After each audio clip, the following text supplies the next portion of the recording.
Number 1. Robert Blake. It was one of Hollywood's strangest headlines. A once-beloved television star, known for playing a tough detective on screen, suddenly found himself accused of killing his own wife. For audiences who had grown up watching Robert Blake, the case was as shocking as it was surreal. Before the scandal, Blake was a familiar face in American living rooms. Born in 1933 in New Jersey, he started in Hollywood as a child actor, appearing in the Our Gang comedies. He grew into a serious performer, gaining critical respect for films like In Cold Blood in 1967, and eventually becoming a household name through the 1970s television series Beretta. On screen, he was the gritty detective who solved crimes and stood up for justice. Off-screen, however, Blake's life was far more complicated. By the late 1990s, he was no longer the star he once had been, but he was still a recognizable figure in Los Angeles. In 1999, Blake met a woman named Bonnie Lee Bakley. Bonnie had her own controversial reputation. She had a history of targeting wealthy and famous men. Despite warnings from friends, Blake became involved with her. Their relationship was stormy, and when Bonnie gave birth to a daughter in 2000, DNA tests confirmed that Blake was the father. Against his better judgment, Blake married her. Friends would later say he never truly trusted Bonnie, and their marriage was filled with tension. Then came the night of May 4th, 2001. Blake and Bonnie had dinner at an Italian restaurant in Studio City, California. After the meal, they walked back to Blake's car, which was parked on a quiet street nearby.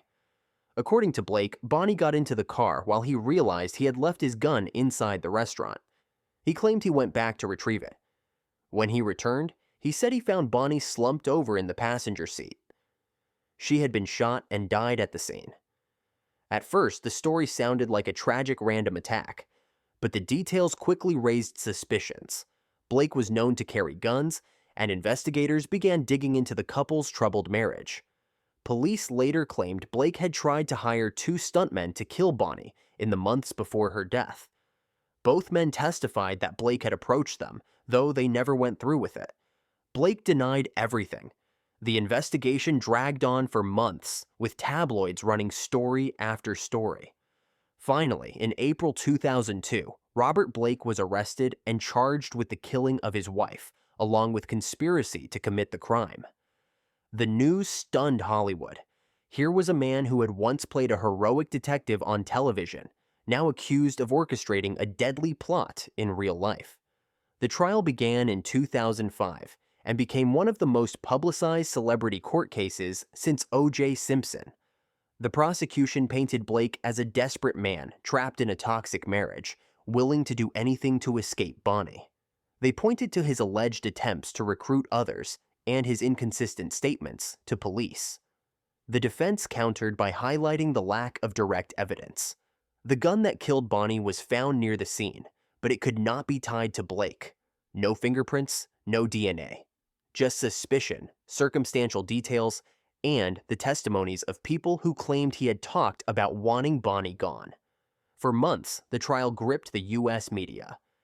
Cameras followed Blake as he arrived at court each morning, looking far older and frailer than the tough detective fans remembered.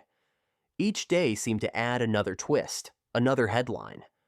Would the jury convict him? The jury returned its verdict. Not guilty. Robert Blake was acquitted of killing Bonnie Lee Bakley. He broke down in court as the words were read. Outside, reactions were divided. Some believed justice had been served and that the evidence was too thin. Others were convinced he had gotten away with it. But Blake's legal troubles weren't over. That same year, Bonnie's family filed a wrongful death lawsuit in civil court.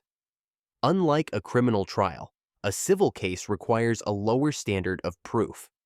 The jury in that trial sided with Bonnie's family, finding Blake responsible for her death. He was ordered to pay them $30 million. The ruling bankrupted him, and much of the wealth he had built from his decades in Hollywood was wiped out. In the years that followed, Blake largely disappeared from the spotlight. He occasionally gave interviews, sometimes defiant, sometimes reflective. He continued to insist on his innocence, saying that he had loved his daughter and would never have taken her mother's life. But the damage was done. His career never recovered, and for many, his name remained tied not to Beretta or In Cold Blood, but to the sensational trial that defined his final years.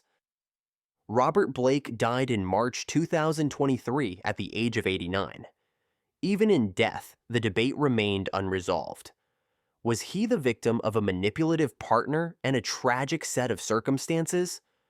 Or was he a man who had played a hero on television while hiding darker truths in real life?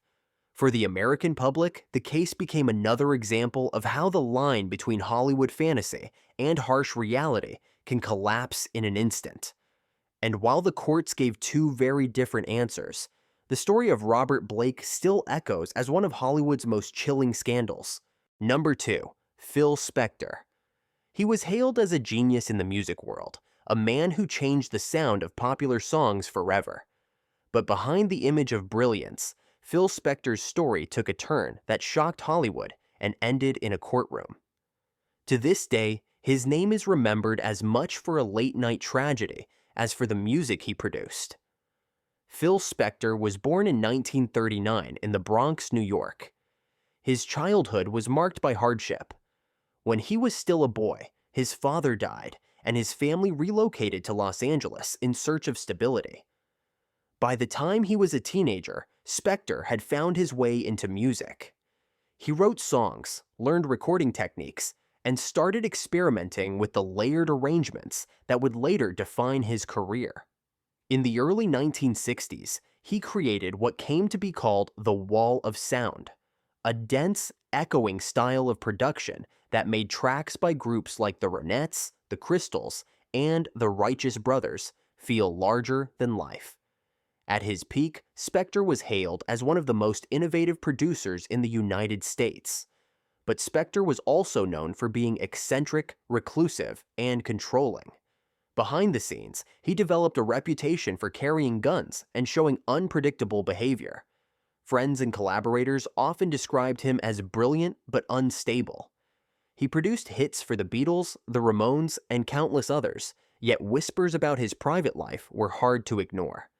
By the 1990s, Spector's career had slowed down, and he became more withdrawn. Still, he remained a figure of fascination in Hollywood circles. That fascination turned into shock on February 3, 2003. On that night, actress Lana Clarkson met Phil Spector at the House of Blues in Los Angeles, where she was working as a hostess.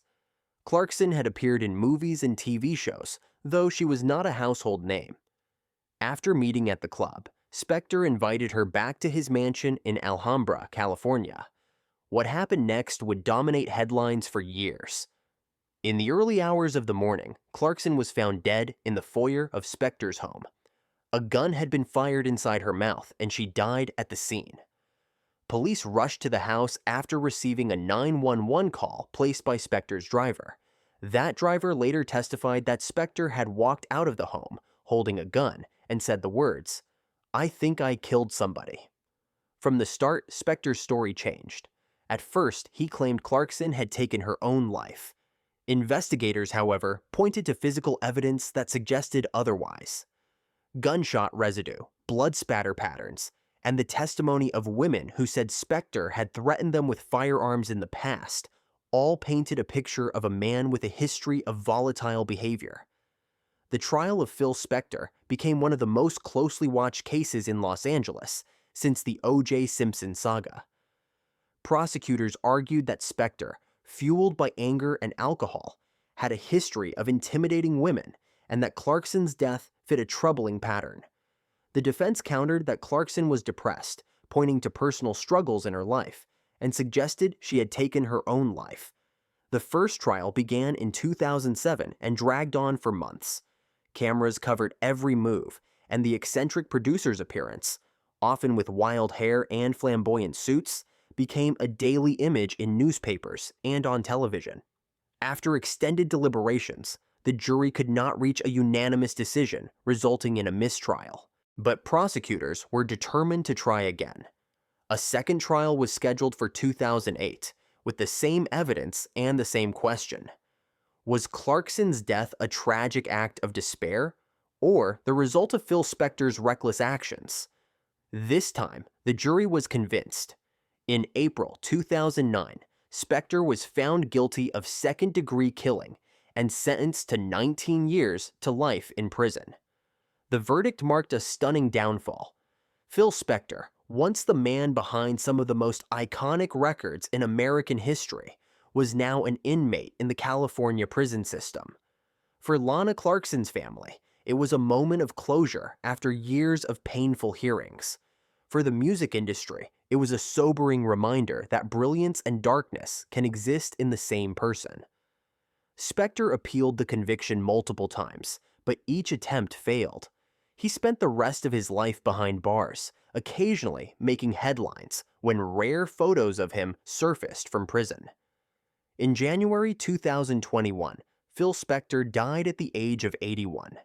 His story remains one of Hollywood's most jarring contrasts. A man who once defined the soundtrack of an era ended his days in a cell.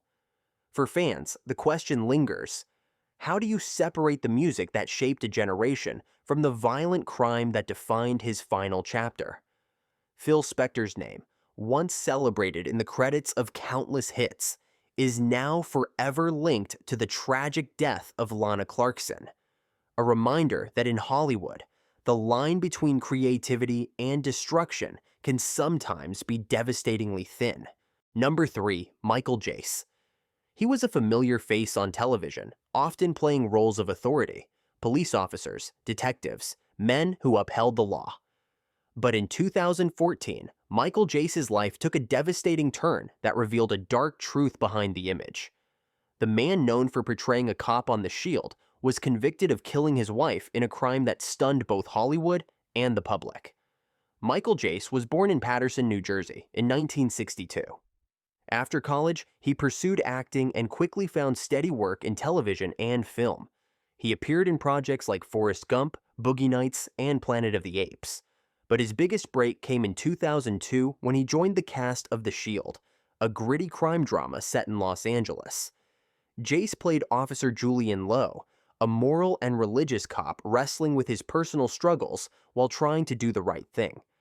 The role gave him recognition and respect in Hollywood, and for years he seemed to embody the kind of stable figure audiences could trust. Off-screen, Jace married April Lawn Jace, a schoolteacher, in 2003. They lived in Los Angeles with their 2 young sons. Friends described April as warm and devoted, and to most outsiders, the couple seemed to have a stable family life. But underneath, problems were building. Financial troubles weighed heavily on Jace. By 2011, he had filed for bankruptcy, citing debts that included unpaid taxes and loans. The pressure strained his marriage, and arguments became more frequent. On the evening of May 19, 2014, everything reached a breaking point. At the couple's home in South Los Angeles, Michael Jace confronted April after she returned from her son's baseball practice. What unfolded was later described in chilling detail during the trial. Jace, armed with a handgun, shot his wife multiple times in front of their children. Neighbors heard the commotion, and one of the children frantically called relatives, who then alerted the police. When officers arrived, April was found fatally wounded. She died at the scene. The shock of the crime reverberated instantly. Michael Jace was not just any actor. He was known for playing a police officer on a series that explored corruption and violence in law enforcement. Now, in real life, he had taken on the role of the accused. Police arrested him at his home that same night, and he reportedly confessed during questioning. The case gained national attention. How could a man who spent years portraying a moral figure on screen commit such an act in his personal life? As investigators pieced together the events, a clearer picture emerged. Financial ruin, marital strain, and personal frustration had created a volatile mix. Prosecutors alleged that Jace's actions were not spontaneous, but stemmed from long-standing anger and resentment. In April 2016, Michael Jace went to trial at the Los Angeles Superior Court. prosecutors argued that he had acted deliberately, pointing to testimony from neighbors who heard the shots and evidence that Jace had planned the attack.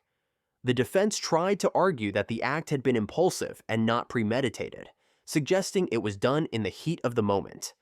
Throughout the trial, the most heartbreaking testimonies came from April's family. Her sister described the pain of losing someone so dedicated to her children and community. The couple's sons, who had witnessed the crime, were placed in the care of relatives. Their presence loomed heavily over the courtroom, a reminder of the devastating ripple effect of Jace's actions. After weeks of testimony, the jury reached its decision. In May 2016, Michael Jace was found guilty of second-degree killing. He was sentenced to 40 years to life in prison, a punishment that ensured he would spend the rest of his days behind bars. For Hollywood, the case was a grim reminder of how the lives of actors can unravel in ways far removed from the roles they play.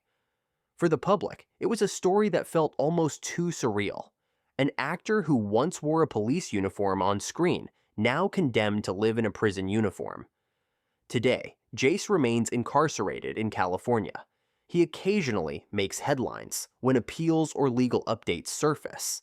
But for the most part, he has faded into the background of the American prison system. His children, now older, continue to live with the lasting scars of that night.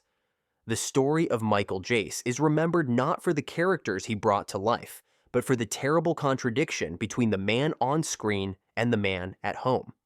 It stands as another example of how fame and public image can mask deeper struggles, and how one act of violence can erase a lifetime of work in an instant. The case leaves behind a haunting question. How could a man trusted by millions of viewers to play the role of a moral compass in fiction end up destroying the lives of the people closest to him in reality? Number 4. Danny Masterson. He was the laid-back face of a hit sitcom, the funny character millions of Americans invited into their homes each week. But behind the lighthearted image, Danny Masterson's life unraveled into one of Hollywood's darkest modern scandals. In 2023, he was convicted in a case that brought long-buried allegations to light and left his career in ruins. Danny Masterson was born in Long Island, New York, in 1976. He began modeling and acting as a child, appearing in commercials and small television roles. By his late teens, he had already worked in Hollywood for years, but it was in 1998 that he landed the part that would define him: Stephen Hyde on That 70s Show. The comedy became a cultural phenomenon, running for 8 seasons and making stars out of its young cast. For much of the early 2000s, Masterson was best known as the wisecracking friend with a cool attitude, and, to fans, he seemed like the kind of actor destined for steady sitcom success. Off-screen, Masterson lived a very different life. He was deeply involved in the Church of Scientology, and his social circle included other celebrities linked to the group. He also pursued side projects, including DJ work under the name DJ Donkey Punch, and maintained an image of being a confident, untouchable Hollywood figure. But by the mid-2000s, whispers about his behavior began to surface. Several women accused him of serious misconduct, claims that were privately reported, but did not immediately result in criminal charges. For years, the accusations were known only in small circles, while Masterson continued working in television and film. That changed in the wake of the hashtag #MeToo movement. In 2017, as more women across Hollywood began sharing their experiences, the Los Angeles Police Department confirmed that Masterson was under investigation. Multiple women came forward publicly, alleging that Masterson had harmed them between 2001 and 2003. The accusations were serious, and the coverage was relentless. Netflix responded by cutting ties with Masterson, firing him from the show The Ranch, which he had co-starred in with Ashton Kutcher. The criminal case took years to move through the courts. In 2020, Masterson was formally charged with 3 counts of forcible misconduct involving 3 women. He denied all allegations, maintaining his innocence, and his legal team attempted to argue that the incidents were either fabricated or consensual. The case was further complicated by the involvement of Scientology, with the accusers claiming the church had pressured them to stay silent. That element drew even more public interest, as it echoed controversies surrounding the organization's influence in Hollywood. The first trial in 2022 ended in a mistrial, with the jury unable to reach a unanimous verdict. But prosecutors quickly announced they would retry the case. In the retrial, held in Los Angeles in 2023, new evidence and testimony were presented. The prosecution argued that Masterson had used his fame and connections to silence victims for years, while the defense maintained that the stories were inconsistent. After weeks of tense courtroom sessions, the jury returned with its verdict in May 2023.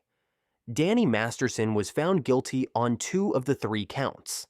The courtroom was filled with reporters as the decision was read, and Masterson sat expressionless as his fate was sealed.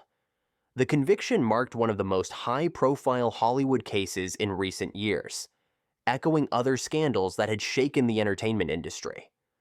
In September 2023, Masterson was sentenced to 30 years to life in prison. The judge told him he had absolutely no remorse, and that the crimes he was convicted of had caused lasting damage. For the women who had waited decades for accountability, the sentencing brought a measure of justice.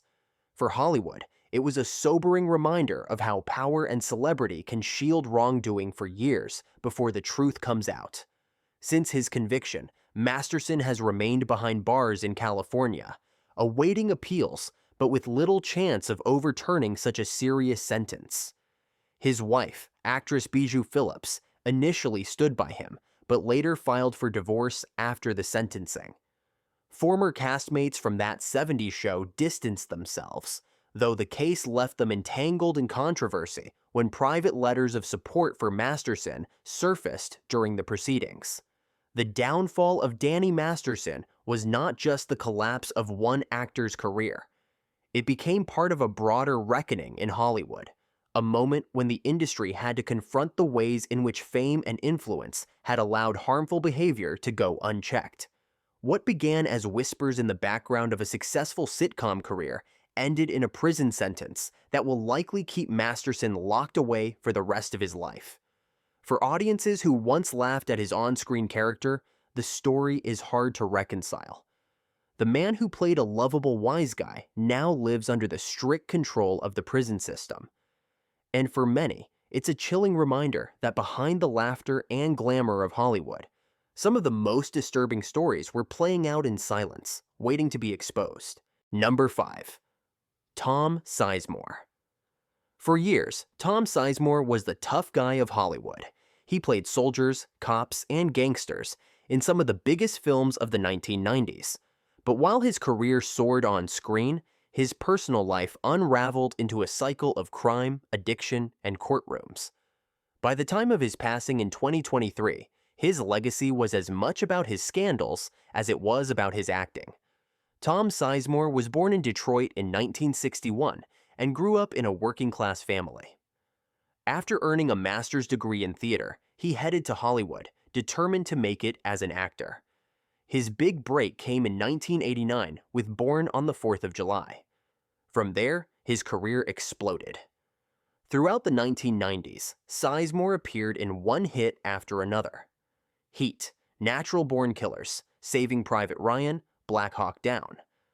Directors loved his intensity, and audiences came to see him as the face of gritty realism. For a time, Sizemore looked unstoppable. But behind the fame, his life was spinning out of control. Sizemore battled drug addiction for decades, a struggle he admitted began early in his career. By the late 1990s, stories of his erratic behavior began to overshadow his talent. He clashed with directors, missed filming days, and was repeatedly arrested. In 1997, he was convicted of assaulting his girlfriend, former Hollywood madam Heidi Fleiss. That conviction was a turning point. He served time in jail, was ordered into rehab, and was placed on probation. But the cycle only deepened. As the 2000s unfolded, the headlines kept coming. In 2003, Sizemore was convicted of violating his probation after testing positive for drugs. In 2007, he was arrested again for possession of methamphetamine. In 2011, he was caught forging a drug test and faced another round of legal trouble. Each time, the story was the same. A once promising actor now standing in front of a judge, struggling to explain how he had fallen so far. There were other incidents too, ones that fueled the image of chaos around him. In 2016, Sizemore was arrested for domestic violence, and in 2019, he faced new misdemeanor charges in Los Angeles. Over and over, the same pattern repeated itself. Brief stints of recovery, followed by another headline about relapse or arrest. The courtroom wasn't the only place where Sizemore's troubles played out. Reality television soon came calling. In 2010, he appeared on Celebrity Rehab with Dr. Drew, where viewers saw the raw reality of his addiction. Though he spoke openly about wanting to turn his life around, he struggled to maintain sobriety. The public was left watching a man who had once stood beside Tom Hanks and Robert De Niro, now reduced to tabloid fodder. Even with all of this, Sizemore never stopped working. He continued acting in smaller films and television projects, though the prestige roles were long gone. Directors who gave him chances often did so with caution, knowing his reputation for instability. Still, he occasionally shined on screen, reminding people of the talent that had made him famous. But the criminal record and drug history were impossible to separate from his name. The low points were many, but perhaps the most telling was his 2007 prison sentence. After repeated probation violations, Sizemore was ordered to serve time behind bars. For a Hollywood actor once invited to the Oscars, the image of him as an inmate marked the starkest contrast possible. Reporters noted that his tough guy film roles had, in a sense, become reality. As the years went by, Sizemore's story became one of survival more than success. He published a memoir in 2013 titled "By Some Miracle, I Made It Out of There," where he admitted to the full extent of his struggles and crimes. He described his addictions in detail, his arrests, and the way fame had fueled his self-destruction. The book was both a confession and a cry for redemption, but even then, his troubles didn't completely stop. In February 2023, Tom Sizemore collapsed at his Los Angeles home after suffering a brain aneurysm. He was hospitalized in critical condition, and on March 3, 2023, he died at the age of 61. Obituaries reflected on both sides of his legacy: the brilliant actor who gave unforgettable performances, and the troubled man whose addiction and crimes dragged him down. Tom Sizemore's life is remembered as a cautionary tale. He had everything an actor could want: talent, opportunity, fame. But his choices off-screen led him down a path of arrests, convictions, and prison time. For his fans, the disappointment was constant. For Hollywood, his name became synonymous with wasted potential.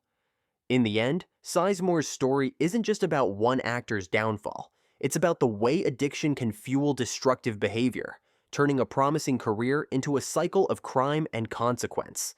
His name remains a symbol of how quickly the bright lights of fame can fade when demons take over. Number 6. Stephen Collins. For years, Stephen Collins was the picture of American wholesomeness. As the gentle pastor and father on Seventh Heaven, he became a fixture of family television, trusted by parents and admired by audiences across the United States. But in 2014, that image collapsed overnight when allegations of misconduct surfaced, leading to one of the most dramatic downfalls in Hollywood history. Stephen Collins was born in Iowa in 1947 and raised in New York. He studied at Amherst College before pursuing acting in the 1970s. Through steady work, he built a career that leaned heavily on roles of integrity and trust. By the mid-1990s, he landed the part that would define him: Reverend Eric Camden, the head of a large family on Seventh Heaven. The show ran for 11 seasons, from 1996 to 2007, and became one of the WB's most popular programs. For a generation of viewers, Collins was the on-screen father figure, a man whose character gave advice, preached morality, and guided his family through challenges. Off-screen, he cultivated the same clean reputation, making his later scandal all the more shocking. In 2012, Collins' personal life began to unravel. His wife, actress Faye Grant, filed for divorce after 27 years of marriage. Their separation was bitter and contentious, involving disputes over finances and property. What began as a private legal matter, however, would soon explode into a public scandal. In October 2014, audio recordings were leaked to the press. The tapes, secretly made during a therapy session, captured Collins admitting to past inappropriate conduct involving minors decades earlier. Though the incidents had taken place many years before, the revelation was enough to end his career instantly. Within hours of the story breaking, Seventh Heaven reruns were pulled from television, casting offers dried up, and Collins became a pariah in Hollywood. The Los Angeles Police Department quickly opened an investigation, joined by the New York Police Department, since some of the alleged incidents were said to have occurred there. Detectives interviewed potential victims and combed through old reports. Ultimately, prosecutors announced they would not be filing criminal charges, citing the statute of limitations. The incidents were too old to pursue in court. But legally escaping charges did not mean escaping consequences. The damage to Collins' reputation was irreversible. For millions of viewers who had seen him as Reverend Camden, the betrayal was profound. Fans who once looked up to him as a symbol of morality were left stunned by the contrast between his character and the real man behind the role. The show that had once been praised for its family-friendly values became difficult to watch. Collins attempted to address the scandal directly. In December 2014, he gave an interview to People magazine in which he admitted to what he called inappropriate conduct with 3 minors between 1973 and 1994. He expressed remorse, saying he had sought therapy and had not repeated the behavior in decades. But the public reaction was harsh. Few were willing to accept apologies from a man who had built his career on portraying moral authority while privately crossing boundaries. For Hollywood, the scandal became another reminder of how public image can mask private wrongdoing.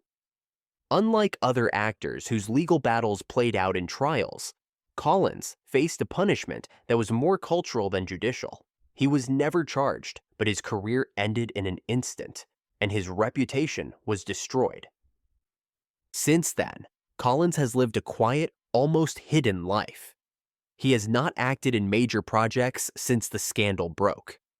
His divorce from Faye Grant was finalized, and he largely withdrew from public events. Occasionally, his name surfaces in retrospectives or online discussions about scandals that rocked Hollywood. But otherwise, he has disappeared from the spotlight. The case of Stephen Collins is unique in that it never ended with a trial or sentencing, yet the outcome was just as severe. In the court of public opinion, he was convicted long before any judge weighed in. His story shows how quickly an actor can go from beloved to disgraced, and how once certain truths come to light, there is no returning to the image that audiences once held dear. For fans of Seventh Heaven, the fallout was lasting. The show itself, once a staple of family-friendly television, was tainted by its lead actor's actions. Many viewers admitted they could no longer watch reruns without thinking of the scandal. For Collins, it meant that the role that had defined his career became a reminder of the very hypocrisy that undid him. Today, Stephen Collins' name is rarely mentioned in Hollywood circles. He lives in relative obscurity, a stark contrast to the years when his face symbolized wholesome entertainment. His story stands as a reminder that sometimes the greatest betrayals come not from strangers, but from those who were trusted most. And for audiences who once turned to Reverend Camden for guidance, the reality of Stephen Collins was a painful lesson in how appearances can deceive. Number 7. Lane Garrison. In the mid-2000s, Lane Garrison was a rising star. Best known for his role as David Tweener Apolskus on the hit television series Prison Break, he seemed to be on the path to a long Hollywood career. But one reckless decision in December 2006 ended with the death of a teenager, and Garrison's name became tied to tragedy and crime instead of success. Lane Garrison was born in Dallas, Texas in 1980. He grew up in a difficult household and eventually moved in with a friend's family during high school. After graduation, he set his sights on Los Angeles, chasing the dream of becoming an actor. Like many others, he started with small roles until he landed his breakout part in Prison Break. His character, Tweener, was a young inmate who joined the main cast in the show's second season. The role gave him recognition, especially with audiences who loved the drama's gritty style. Garrison suddenly had fans, steady work, and a career beginning to take shape. But off-screen, he was still a young man adjusting to fame, and he often surrounded himself with the wrong crowds. On the night of December 2nd, 2006, Garrison attended a high school party in Beverly Hills. Reports later confirmed that he had been drinking. When the party ended, Garrison got behind the wheel of his SUV. With him were 3 teenagers he had met that evening, 2 girls and a 17-year-old boy named Vahagan Setian. At around 2:45 a.m., tragedy struck. Driving under the influence, Garrison lost control of his vehicle and crashed into a tree. The impact was devastating. Vahagan Setian, seated in the passenger seat, died at the scene. The 2 girls in the back seat were seriously injured but survived. Garrison himself was hospitalized with minor injuries. Almost immediately, the case drew widespread media coverage. The story of a young television star involved in a fatal DUI crash made national headlines, and fans of Prison Break were stunned. Investigators quickly confirmed that Garrison's blood alcohol level was more than twice the legal limit. He also had small amounts of cocaine in his system. Prosecutors wasted no time filing charges, including vehicular manslaughter, driving under the influence, and providing alcohol to minors. The evidence against him was overwhelming, and Garrison chose to plead guilty rather than drag the case through trial. In October 2007, Lane Garrison stood before a Los Angeles judge to hear his sentence. Family members of Vahagan Setian spoke about their loss, describing him as a bright and promising young man whose life had been cut short. Garrison himself expressed deep remorse, admitting his actions had caused irreparable harm. The judge sentenced him to 40 months in state prison, along with a requirement to complete a rehabilitation program. For Hollywood, the case was a grim reminder of how quickly success can be destroyed. Garrison went from being a regular on a hit show to a convicted felon in less than a year.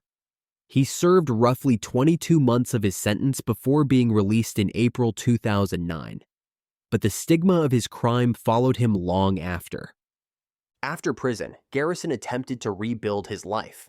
He returned to acting, appearing in smaller television projects and independent films. He also spoke publicly about his experience, often warning young people about the dangers of drinking and driving. In interviews, he said the guilt over Setian's death was something he would carry for the rest of his life. He described prison as a turning point, one that forced him to confront his actions and their consequences. Still, controversies didn't completely disappear. In 2012, Garrison was arrested again in Los Angeles, this time on suspicion of domestic violence after an altercation with his girlfriend. Though he avoided a prison sentence, the incident once again placed his name in negative headlines. For many, it seemed that his attempt at redemption was overshadowed by repeated personal struggles. Despite the setbacks, Garrison managed to stay involved in Hollywood on a smaller scale. He took on character roles, worked behind the scenes, and occasionally appeared in interviews where he reflected on the tragedy of 2006. While he never regained the fame he once had, his career never fully disappeared either. Today, Lane Garrison is remembered less for his role on Prison Break and more for the night that changed his life and ended another. The death of Vahagen Setien remains the defining moment of his story. For the victim's family, the pain never went away, and each time Garrison's name appears in the news, it serves as a reminder of the loss they suffered. The case of Lane Garrison illustrates how one reckless decision, a choice to drive after drinking, can destroy multiple lives in an instant. For viewers who once saw him as a young actor on the rise, the reality of his crime was hard to accept, and for Garrison himself, it became the moment that forever overshadowed the promise of his early career. In the end, his story is not just about a Hollywood actor who fell from grace. It's also about accountability, remorse, and the irreversible consequences of a night gone wrong. Number 8. Johnny Lewis. He was young, talented, and on the rise in Hollywood. Johnny Lewis seemed to have everything going for him: roles in hit shows, a promising career, and connections across the entertainment industry. But in 2012, his life ended in violence during an incident so chaotic that it shocked Los Angeles and left behind more questions than answers. Johnny Lewis was born in Los Angeles in 1983. Raised in the heart of Hollywood, he began acting as a teenager. His early roles included appearances on shows like Malcolm in the Middle, Drake and Josh, and The O.C. He also worked in films, often cast as the edgy or rebellious young man. By the late 2000s, his most recognized role came on the hit FX series Sons of Anarchy, where he played Kip Halfsack Epps, a prospect in the motorcycle club at the center of the story. Fans of the show admired his quirky energy, and his career seemed to be gaining momentum. But behind the camera, Lewis was struggling. Friends and colleagues later recalled his battles with mental health and substance abuse.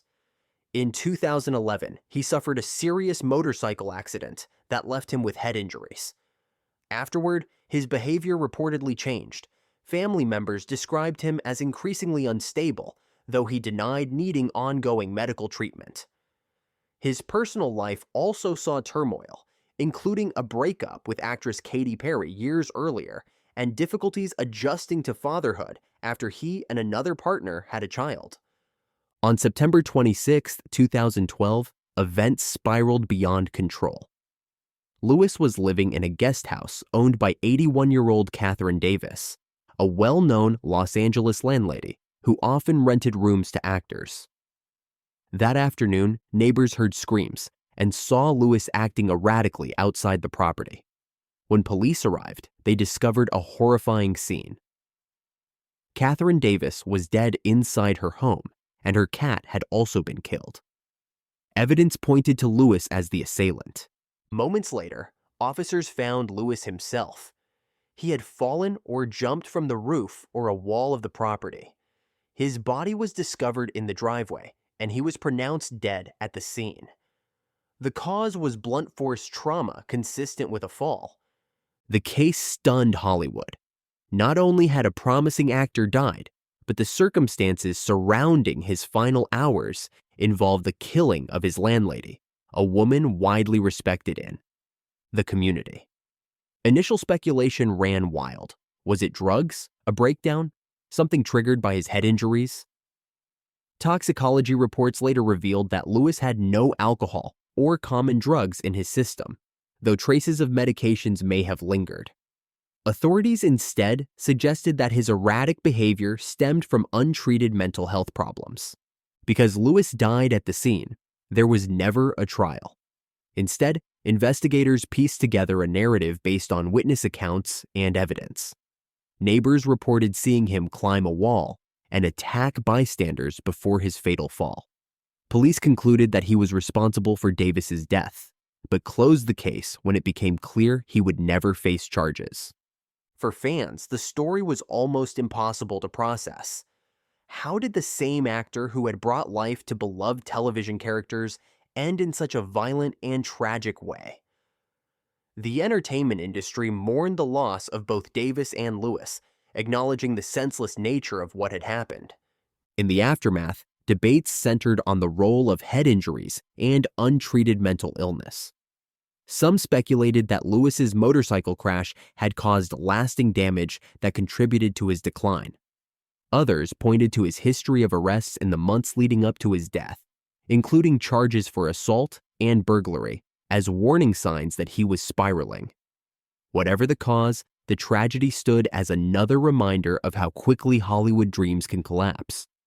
Johnny Lewis was just 28 years old when he died. Catherine Davis, remembered as a kind and generous landlady who had supported countless young actors, was mourned by the community she had helped for decades. Together, their deaths marked one of Hollywood's darkest intersections of fame, mental health, and violence.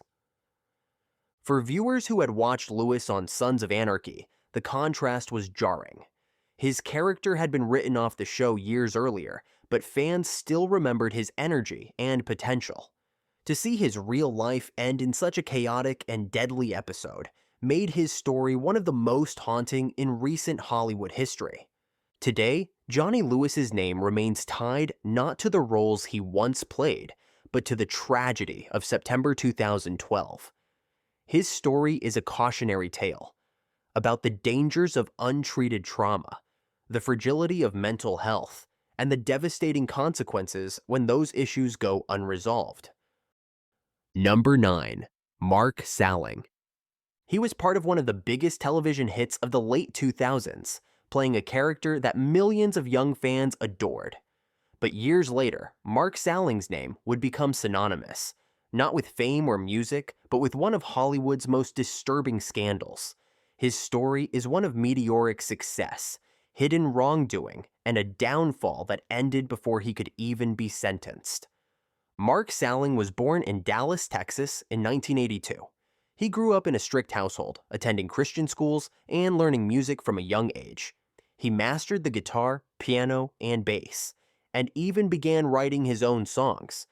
In 2000, he moved to Los Angeles to pursue acting and music full-time, struggling through small roles while teaching guitar lessons on the side to make ends meet. His break came in 2009 when he was cast as Noah Puck Puckerman on Glee. The show was an instant cultural phenomenon. Glee combined teen drama with musical numbers, drawing millions of viewers each week and producing hit songs that topped charts. Salling's character, the rebellious bad boy with a heart, quickly became a fan favorite. For 6 years, he rode the wave of fame, appearing on magazine covers, touring with the cast, and building a devoted following.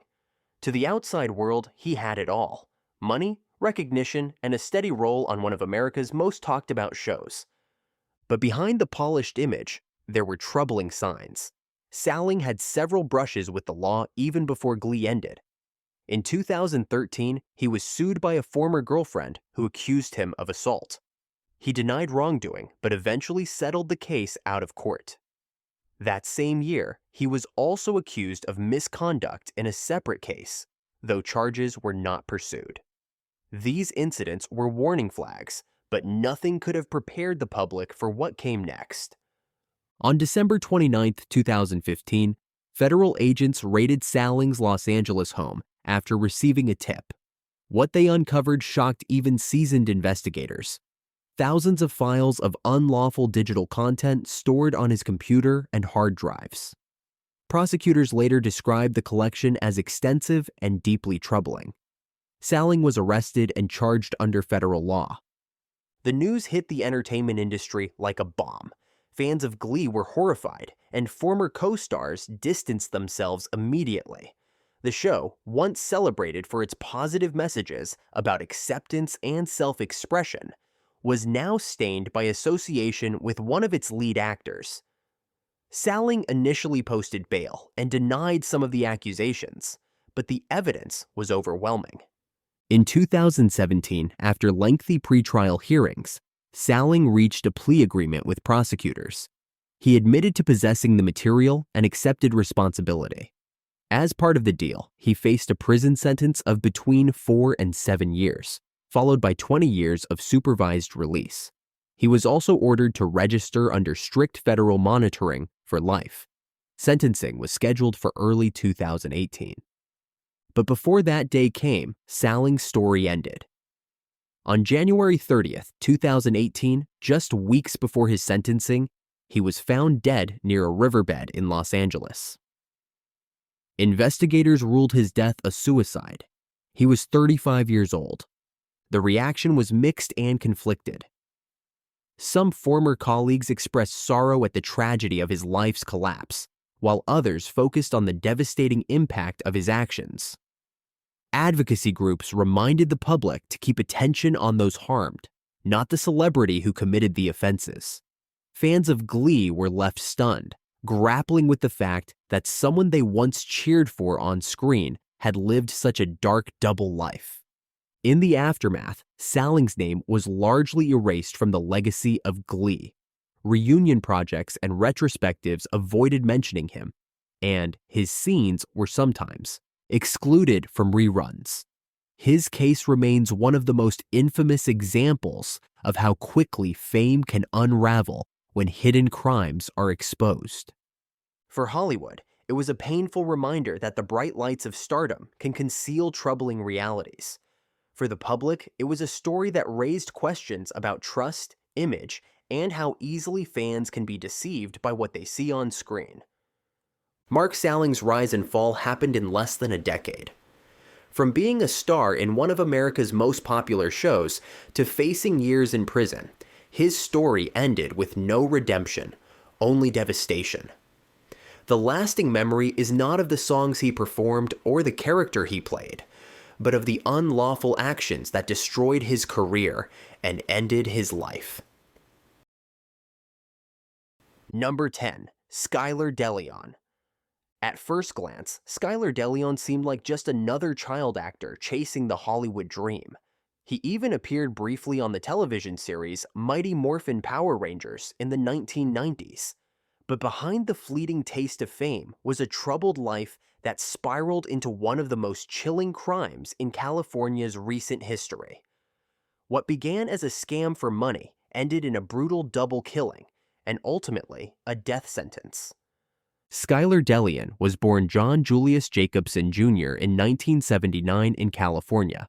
His childhood was marked by instability and a strained family life. As a boy, he found small acting roles, including his short appearance on Power Rangers. But his career never developed, and by his late teens, acting was behind him. Struggling for direction, he enlisted in the Navy, but after just 15 months, he was discharged for poor performance.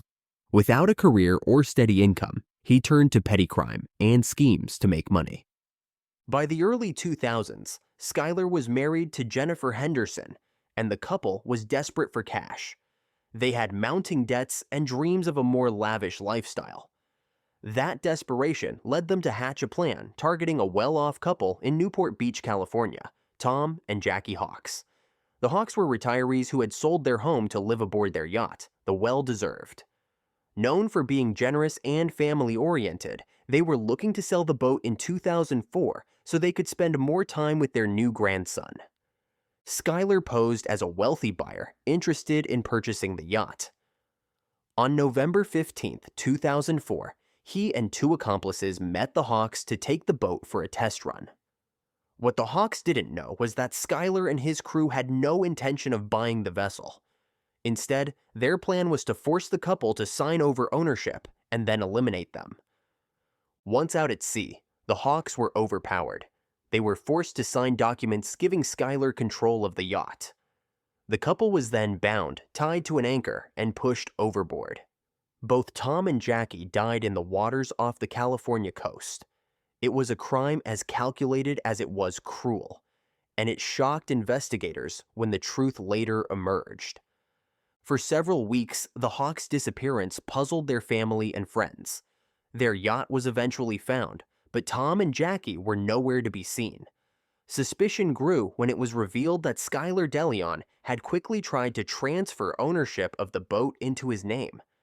Investigators dug deeper, uncovering financial troubles and inconsistencies in his story. The turning point came when one of Skylar's accomplices, facing pressure, confessed to police and detailed the entire plot. Authorities now had witnesses, documents, and testimony tying Deleon directly to the crime. In 2005, he was arrested and charged with 2 counts of first-degree killing with special circumstances, making him eligible for the death penalty. The trial that followed revealed the full scope of the plan. Prosecutors described how Deleon, motivated by greed, had targeted the Hawks simply because they were kind people with something he wanted. Evidence showed the couple's signatures on ownership papers, obtained under duress. Witnesses also testified about Deleon's history of scams and previous attempts at fraud. The defense tried to argue that Skylar's troubled past and financial struggles contributed to his actions, but the evidence was overwhelming. The jury was unmoved by claims of hardship when faced with the cold facts of the case. In 2008, Skylar Deleon was convicted of killing Tom and Jackie Hawks. That same year, he was sentenced to death and sent to San Quentin State Prison. The case drew national attention not just for its brutality, but also for the bizarre twists that followed. While in custody, Skylar made headlines for undergoing gender transition, a detail that only added to the public fascination with the case. Regardless, the focus remained on the crimes against the Hawks, whose family continued to speak out about their loss. As of today, Skylar Deleon remains on death row in California. Because the state has halted executions in recent years, it is unlikely that the sentence will be carried out anytime soon. Still, the conviction ensures he will spend the rest of his life in prison. For the Hawks family, the tragedy was a devastating reminder of how trust can be exploited. Tom and Jackie were simply trying to sell their boat to enjoy retirement with their grandson. Instead, their lives were taken in one of the most senseless acts of greed the state had ever seen. For Hollywood, the story was a dark irony. A one-time child actor with dreams of fame ended up infamous not for his career, but for a crime that shocked the nation. His brief brush with television stardom was long forgotten, replaced by the legacy of his violence and betrayal. Skylar Deleon's name is now remembered only in the context of crime documentaries and court records. His story shows how the pursuit of money and status, when mixed with desperation and cruelty, can lead to unthinkable choices.